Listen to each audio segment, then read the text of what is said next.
এই স্বৈরাচার হাসিনা গণতন্ত্রের শত্রু, দেশের জনগণের শত্রু। ব্যক্তির চেয়ে দল বড়, দলকে সবসময় প্রাধান্য দিতে হবে। হাসিনা একজন মুনাফেক, অকৃতজ্ঞ, বেঈমান এবং গণতন্ত্রের শত্রু, দেশের জনগণের শত্রু।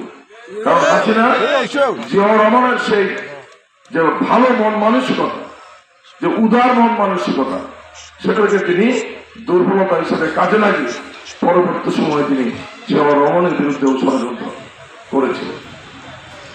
তিনি খালেদা জিয়াকে এই বাংলাদেশের রাজনীতি থেকে শেষ করে দিতে চেয়েছিলেন, নিঃশেষ করে দিতে দিয়েছিলেন, কিন্তু পারেন নাই। মহান আল্লাহ তাআলা আমাদেরকে রহমত করেছেন। তো সেই জন্য আমরা বলতে চাই যে আমরা এমন একজন ব্যক্তিত্বের দল করি যার কথা বলে মাথা উঁচু করে বাঁচার মতো আমাদের সৎ সাহস আছে। কারণ তিনি একজন সৎ, ন্যায় নিষ্ঠাবান। এদেশের সবচেয়ে জনপ্রিয় নেতা হচ্ছে জিয়াউর রহমান, এবং জিয়াউর রহমানকে নিঃশেষ করার জন্য, জিয়াউর রহমানের নাম মুছে ফেলার জন্য গত 16 বছর এই স্বৈরাচার হাসিনা হাইকোর্ট দিয়ে, তার দেশের আইন শৃঙ্খলা বাহিনী দিয়ে, বই পুস্তক থেকে, সব জায়গা থেকে জিয়াউর রহমানের নাম মুছে ফেলা হয়েছিল। এবং সর্বশেষ তিনি এই যে হাসিনা, তিনি শেরে বাংলা নগর, জিয়া উদ্যান, জিয়াউর রহমানের যেখানে মাজার, জিয়াউর রহমানের যেখানে কবরস্থান, সেই কবরস্থানের মাটি উপরে ফেলে তিনি বুড়িগঙ্গায় ফেলে দিতে চেয়েছেন। আজকে এত ক্ষমতা হাসিনা,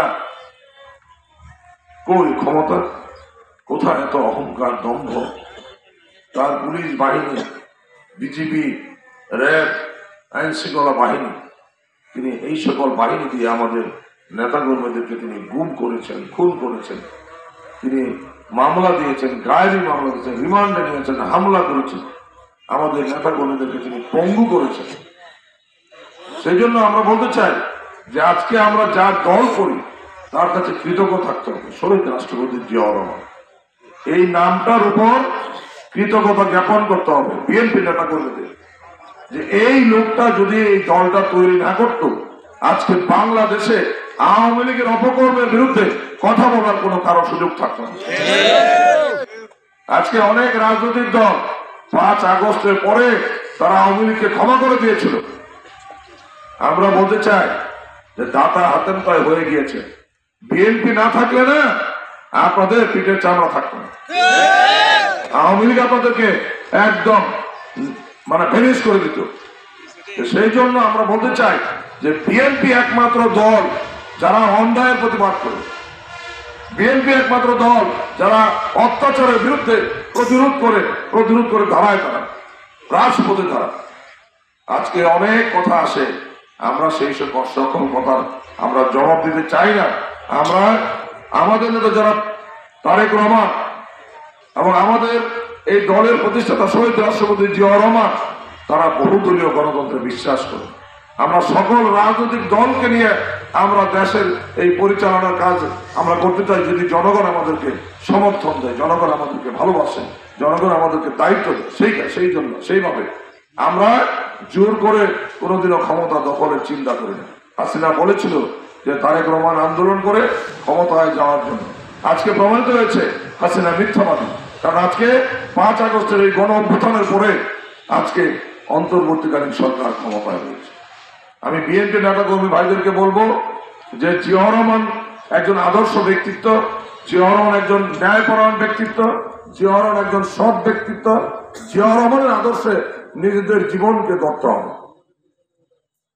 ভালো থাকা কিন্তু অনেক কঠিন, এটা সাধনার ব্যাপার, এবং ভালো থাকতে হলে আপনাকে স্যাক্রিফাইস করতে হবে, আপনাকে অনেক কিছু ত্যাগ করতে হবে, এবং সেই ত্যাগ আপনাকে এক সময় বিজয়ের শীর্ষস্থানে নিয়ে যাবে যদি আপনি সেই ত্যাগ করতে পারেন।